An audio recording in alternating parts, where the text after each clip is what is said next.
Mística Ciudad de Dios. Segunda parte, libro 6, capítulo 16. Fue llevado Cristo nuestro Salvador a casa del pontífice Caifás, donde fue acusado y preguntado si era hijo de Dios, y San Pedro le negó otras 2 veces, lo que María Santísima hizo en este paso y otros misterios ocultos. Punto 1268.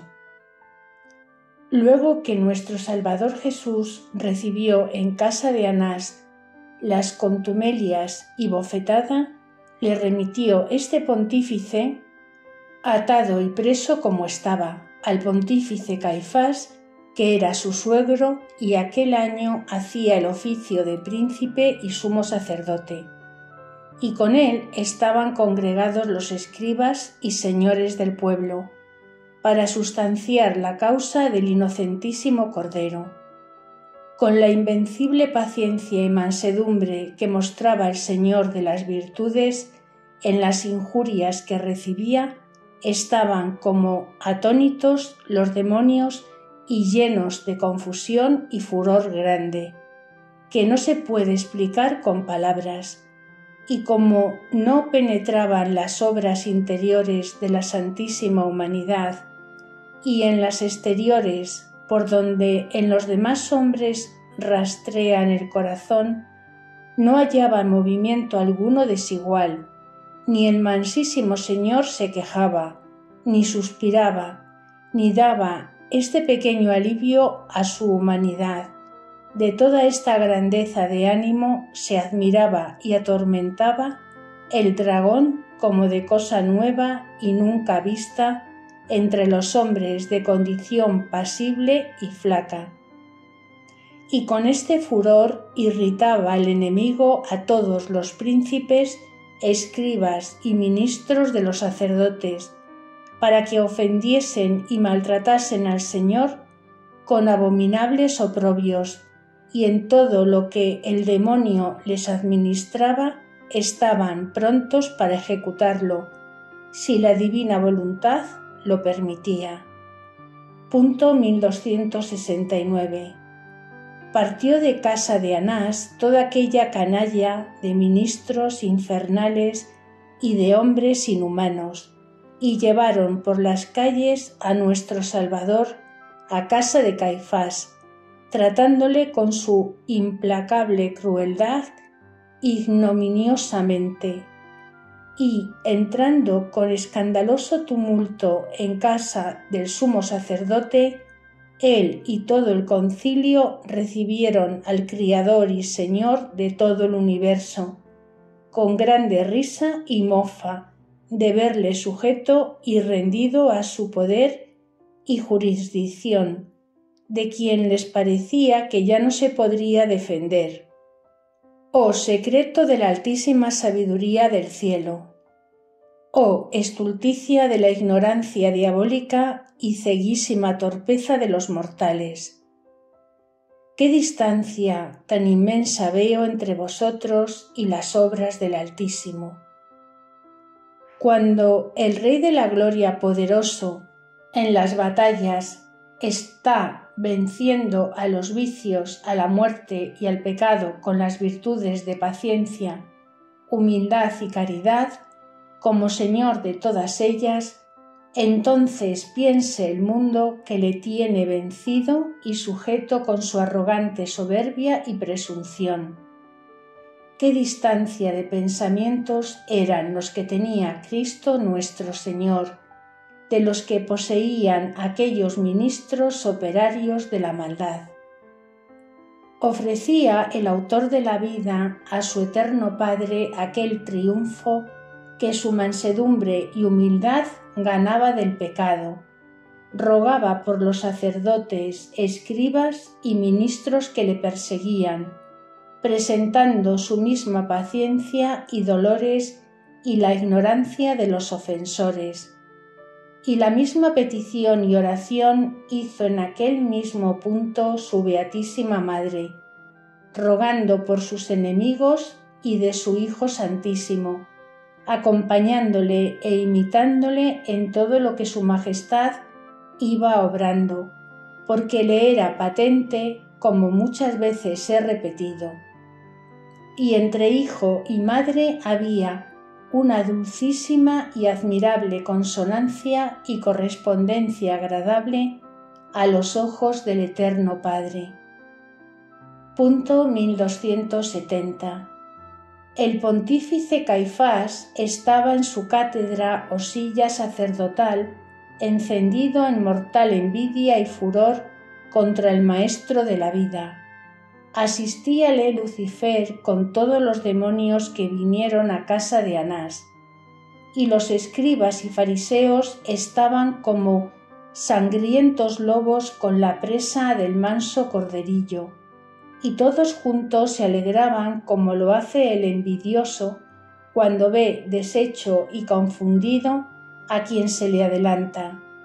Y de común acuerdo buscaron testigos que, sobornados con dádivas y promesas, dijesen algún falso testimonio contra Jesús nuestro Salvador. Vinieron los que estaban prevenidos, y los testimonios que dijeron ni convenían entre sí mismos, ni menos podían ajustarse con el que por naturaleza era la misma inocencia y santidad. Y para no hallarse confusos trajeron otros 2 testigos falsos que depusieron contra Jesús, testificando haberle oído decir que era poderoso para destruir aquel templo de Dios hecho por manos de hombres y edificar otro en 3 días, que no fuese fabricado por ellos, y tampoco pareció conveniente este falso testimonio, aunque por él pretendían hacer cargo a nuestro Salvador, que usurpaba el poder divino y se le apropiaba a sí mismo. Pero cuando esto fuera así, era verdad infalible y nunca podía ser falso ni presuntuoso, pues su majestad era Dios verdadero. Pero el testimonio era falso, porque no había dicho el Señor las palabras como los testigos las referían, entendiéndolas del templo material de Dios, y lo que había dicho en cierta ocasión, que expelió del templo a los compradores y vendedores, preguntándoles ellos en qué virtud lo hacía, respondió y fue decirles que desatasen aquel templo, entendiendo el de su santísima humanidad, y que al tercer día resucitaría, como lo hizo en testimonio de su poder divino. Punto 1271. No respondió nuestro Salvador Jesús palabra alguna a todas las calumnias y falsedades que contra su inocencia testificaban. Y viendo Caifás el silencio y paciencia del Señor, se levantó de la silla y le dijo: ¿Cómo no respondes a lo que tantos testifican contra ti?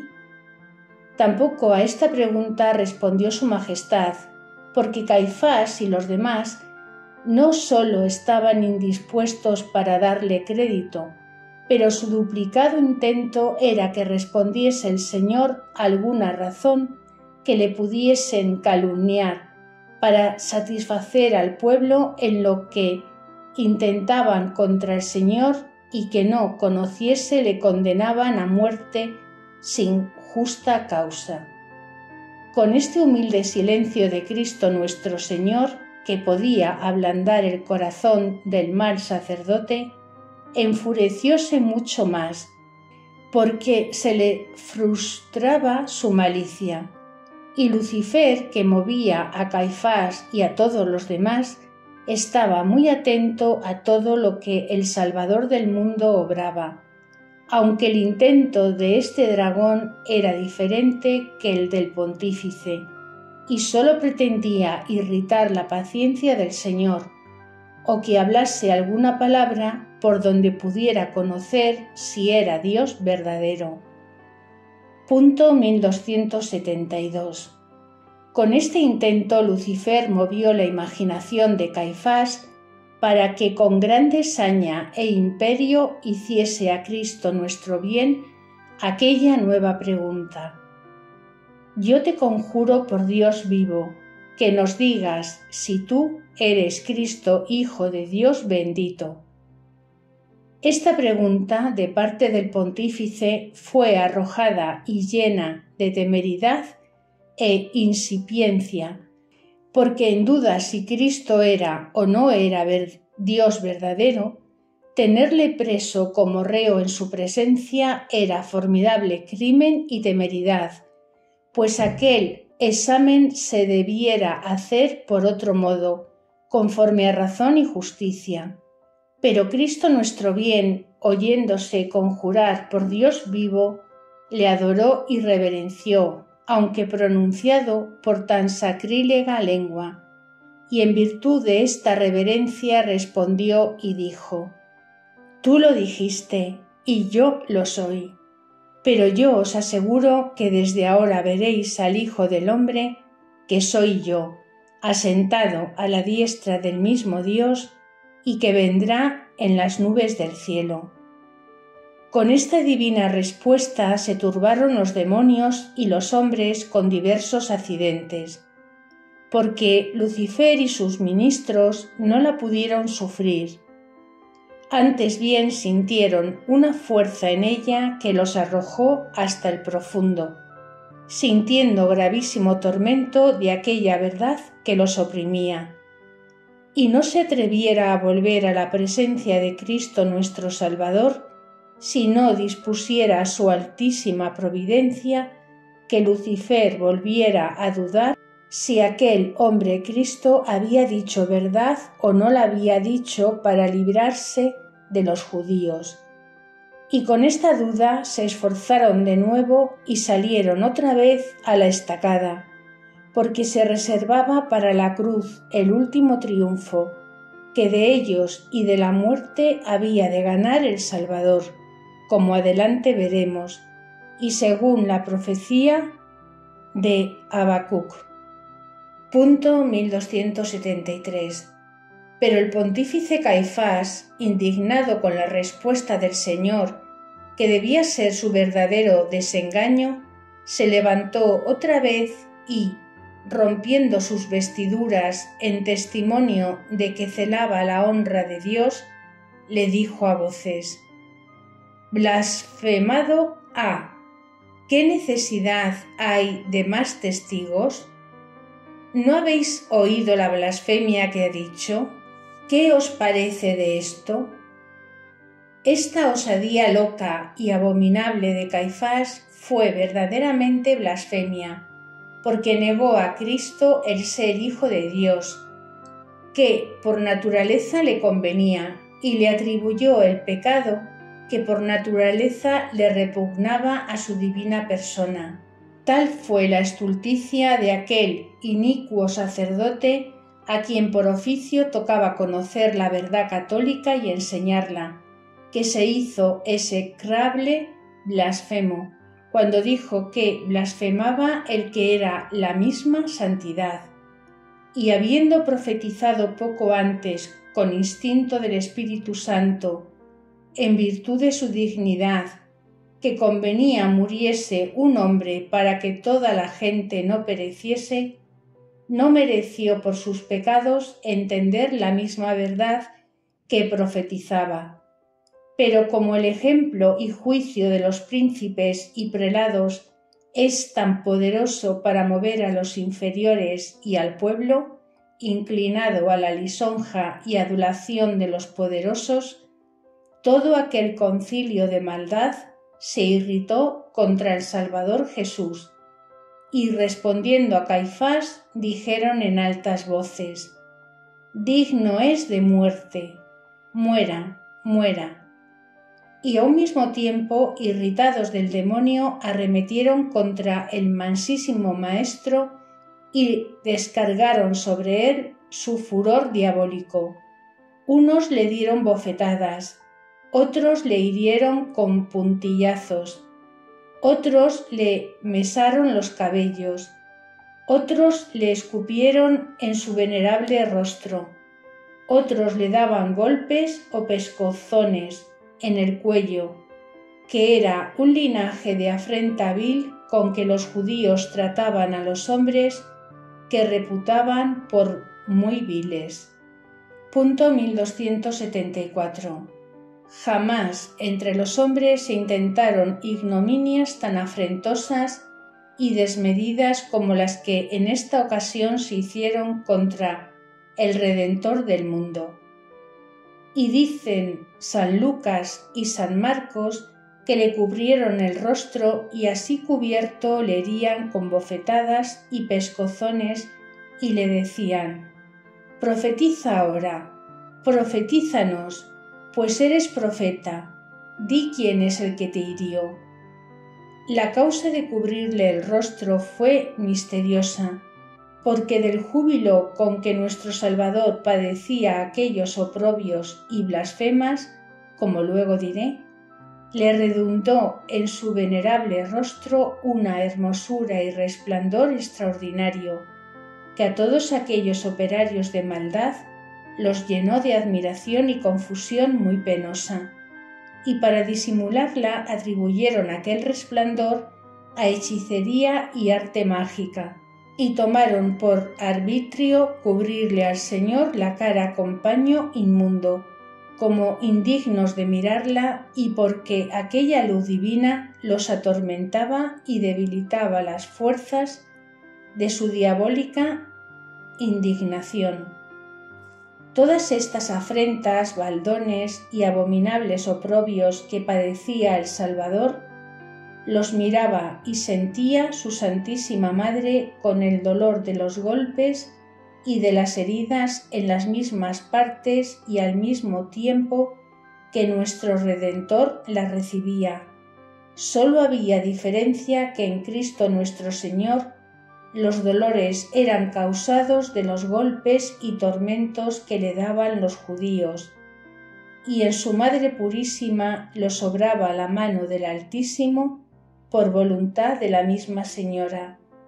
Y aunque naturalmente con la fuerza de los dolores y angustias interiores llegaba a querer desfallecer la vida, pero luego era confortada con la virtud divina para continuar en el padecer con su amado Hijo y Señor.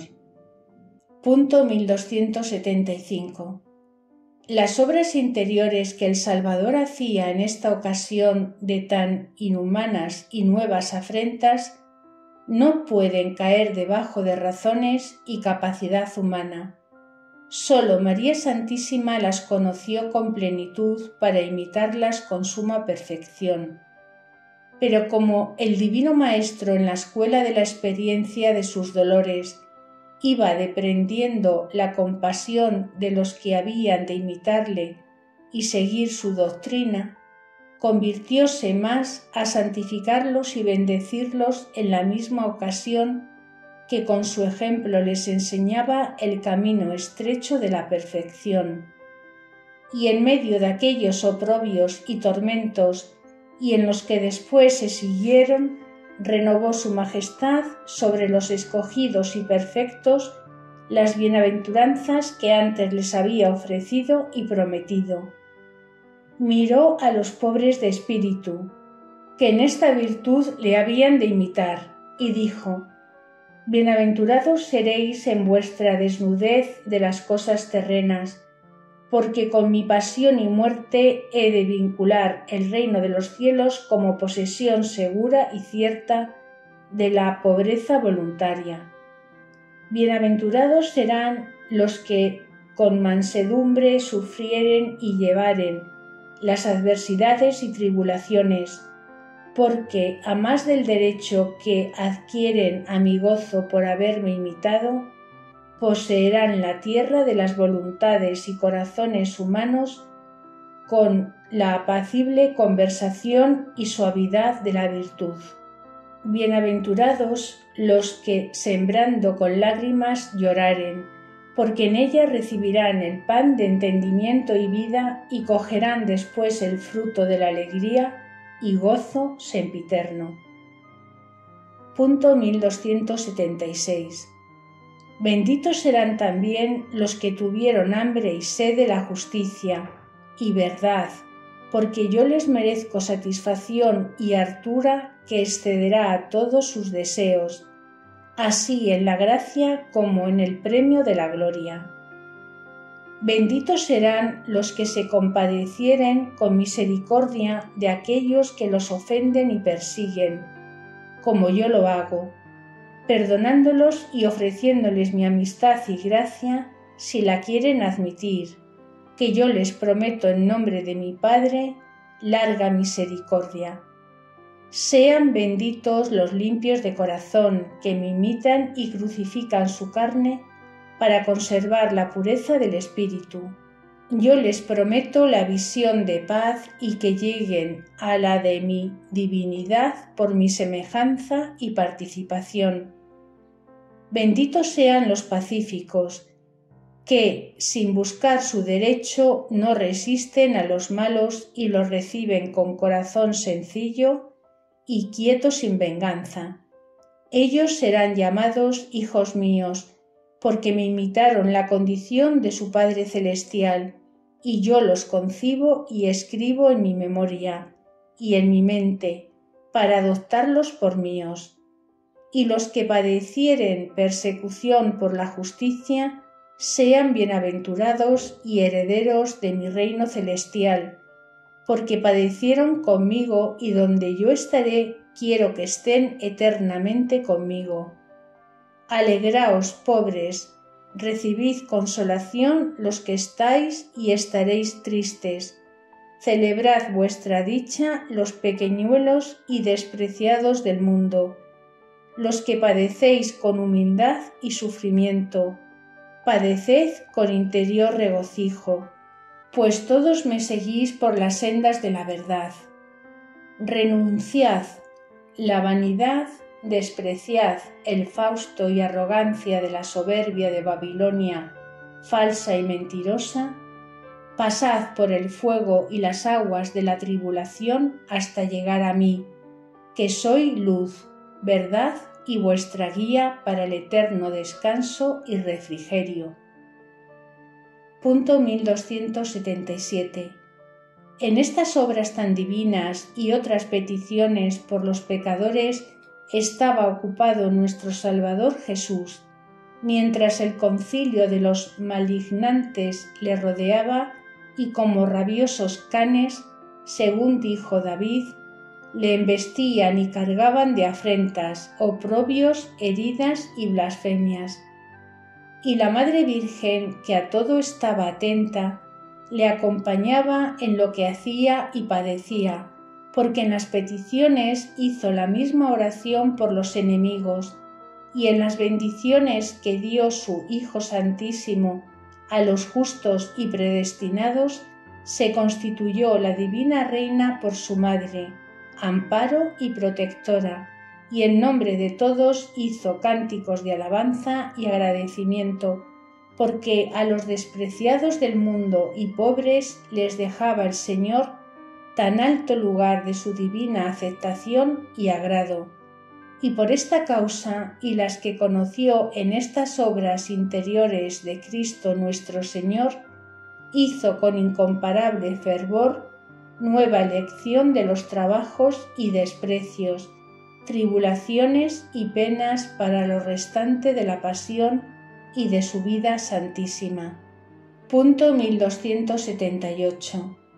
A nuestro Salvador Jesús había seguido San Pedro desde la casa de Anás a la de Caifás, aunque algo de lejos, porque siempre le tenía acobardado el miedo de los judíos, pero vencíale en parte con el amor que a su maestro tenía y con el esfuerzo connatural de su corazón. Y entre la multitud que entraba y salía en casa de Caifás, no fue dificultoso introducirse el apóstol, abrigado también de la oscuridad de la noche. En las puertas del zaguán le miró otra criada, que era portera como la de la casa de Anás, y acercándose a los soldados, que también allí estaban al fuego, les dijo: Este hombre es uno de los que acompañaban a Jesús Nazareno. Y uno de los circunstantes le dijo: Tú verdaderamente eres Galileo y uno de ellos. Nególo San Pedro, afirmando con juramento que no era discípulo de Jesús, y con esto se desvió del fuego y conversación. Pero aunque salió fuera del zaguán, no se fue ni se pudo apartar hasta ver el fin del Salvador, porque lo detenía el amor y compasión natural de los trabajos en que le dejaba. Y andando el apóstol rodeando y acechando por espacio o tiempo de 1 hora en la misma casa de Caifás, le conoció un pariente de Malco, a quien él había cortado la oreja, y le dijo: Tú eres Galileo y discípulo de Jesús, y yo te vi con él en el huerto. Entonces San Pedro cobró mayor miedo viéndose conocido, y comenzó a negar y maldecirse de que no conocía a aquel hombre. Y luego cantó el gallo por 2ª vez, y se cumplió puntualmente la sentencia y prevención que su divino maestro había hecho, de que le negaría aquella noche 3 veces antes que cantase el gallo 2. Punto 1279. Anduvo el dragón infernal muy codicioso contra San Pedro para destruirle, y el mismo Lucifer movió a las criadas de los pontífices primero, como más livianas, y después a los soldados, para que unos y otros afligiesen al apóstol con su atención y preguntas, y a él le turbó con grandes imaginaciones y crueldad, después que le vio en el peligro, y más cuando comenzaba a blandear. Y con esta vehemente tentación, la primera negación fue simple, la segunda con juramento, y a la tercera añadió anatemas y execraciones contra sí mismo, que por este modo de un pecado menor se viene a otro mayor, oyendo a la crueldad de nuestros enemigos. Pero San Pedro, oyendo el canto del gallo, se acordó del aviso de su divino maestro, porque su majestad le miró con su liberal misericordia, y para que le mirase intervino la piedad de la gran reina del mundo, porque en el cenáculo donde estuvo, conoció las negaciones y el modo y causas con que el apóstol las había hecho, afligido del temor natural y mucho más de la crueldad de Lucifer. Postróse luego en tierra la Divina Señora y con lágrimas pidió por San Pedro, representando su fragilidad con los méritos de su Hijo Santísimo. El mismo Señor despertó el corazón de Pedro y le reprendió benignamente, mediante la luz que le envió para que conociese su culpa y la llorase. Al punto se salió el apóstol de la casa del pontífice, rompiendo su corazón con íntimo dolor y lágrimas por su caída, y para llorarla con amargura se fue a una cueva que ahora llaman del Gallicanto, donde lloró con confusión y dolor vivo, y dentro de 3 horas volvió a la gracia y alcanzó perdón de sus delitos, aunque los impulsos y santas inspiraciones se continuaron siempre. Y la Purísima Madre y Reina del Cielo envió uno de sus ángeles que ocultamente le consolase y moviese con esperanza al perdón, porque con el desmayo de esta virtud no se le retardase. Fue el santo ángel con orden de que no se le manifestase, por haber tan poco que el apóstol había cometido su pecado. Todo lo ejecutó el ángel sin que San Pedro lo viese, y quedó el gran penitente confortado y consolado con las inspiraciones del ángel y perdonado por intercesión de María Santísima. doctrina que me dio la gran reina y señora. Punto 1280. Hija mía, el sacramento misterioso de los oprobios, afrentas y desprecios que padeció mi Hijo Santísimo es un libro cerrado que sólo se puede abrir y entender con la divina luz, como tú lo has conocido, y en parte se te ha manifestado, aunque escribes mucho menos de lo que entiendes, porque no lo puedes todo declarar.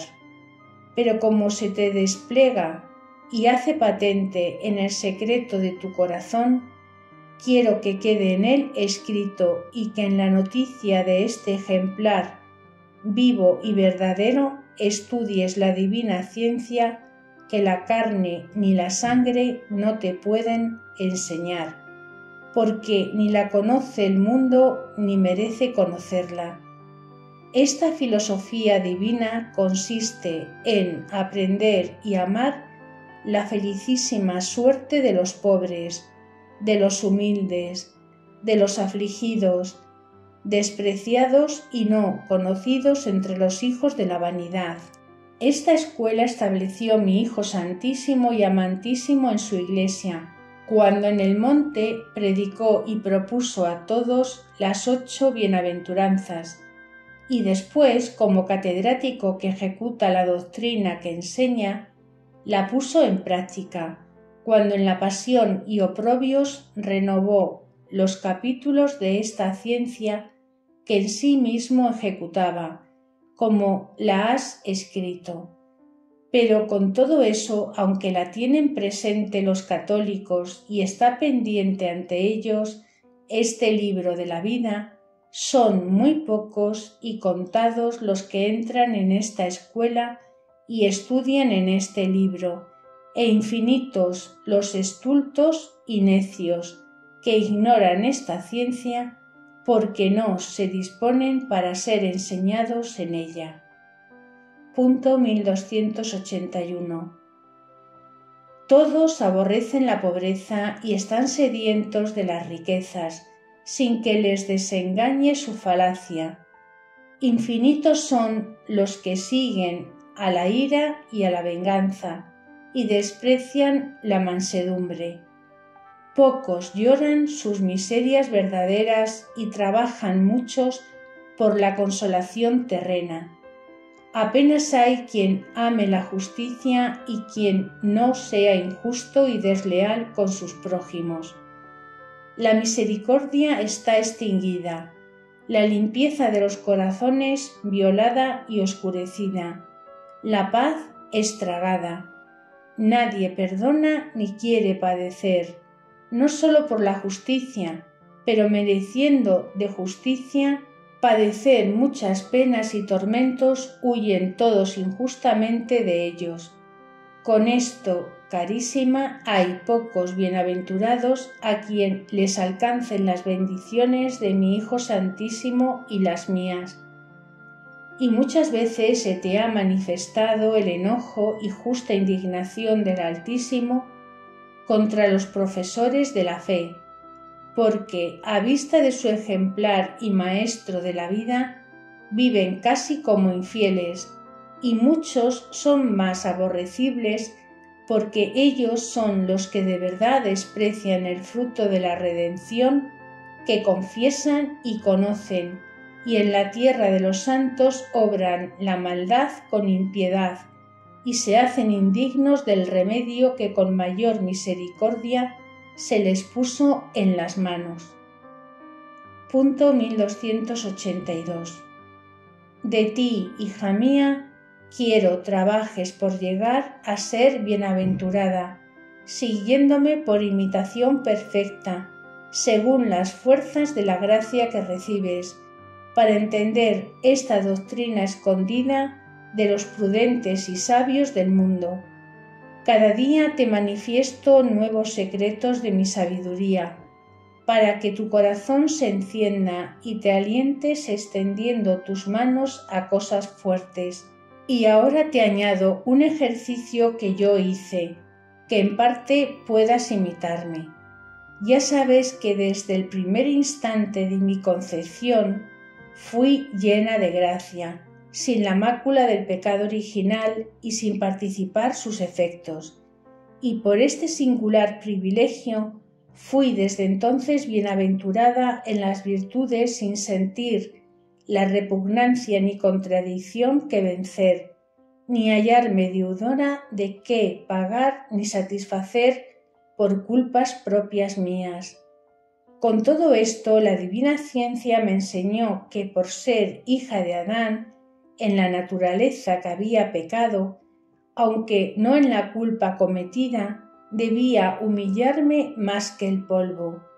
Y porque yo tenía sentidos de la misma especie de aquellos con que se había cometido la inobediencia y sus malos efectos que entonces y después se sienten en la condición humana, debía yo por solo este parentesco mortificarlos, humillarlos y privarlos de la inclinación que en la misma naturaleza tenían. Y procedía como una hija fidelísima de familias que la deuda de su padre y de sus hermanos, aunque a ella no la alcanza, la tiene por propia y procura pagarla y satisfacer por ella con tanto más diligencia cuanto ama a su padre y hermanos, y ellos menos pueden pagarla y desempeñarse, y nunca descansa hasta conseguirlo. Esto mismo hacía yo con todo el linaje humano, cuyas miserias y delitos lloraba, y porque era hija de Adán, mortificaba en mí los sentidos y potencias con que él pecó y me humillaba como corrida y rea de su pecado e inobediencia, aunque no me tocaba, y lo mismo hacía por los demás que en la naturaleza son mis hermanos. No puedes tú imitarme en las condiciones dichas, porque eres participante de la culpa, pero eso mismo te obliga a que me imites en lo demás que yo obraba sin ella, pues al tenerla y la obligación de satisfacer a la divina justicia, te ha de compeler a trabajar sin cesar por ti y los prójimos, y a humillarte hasta el polvo, porque el corazón contrito y humillado inclina a la verdadera piedad para usar de misericordia.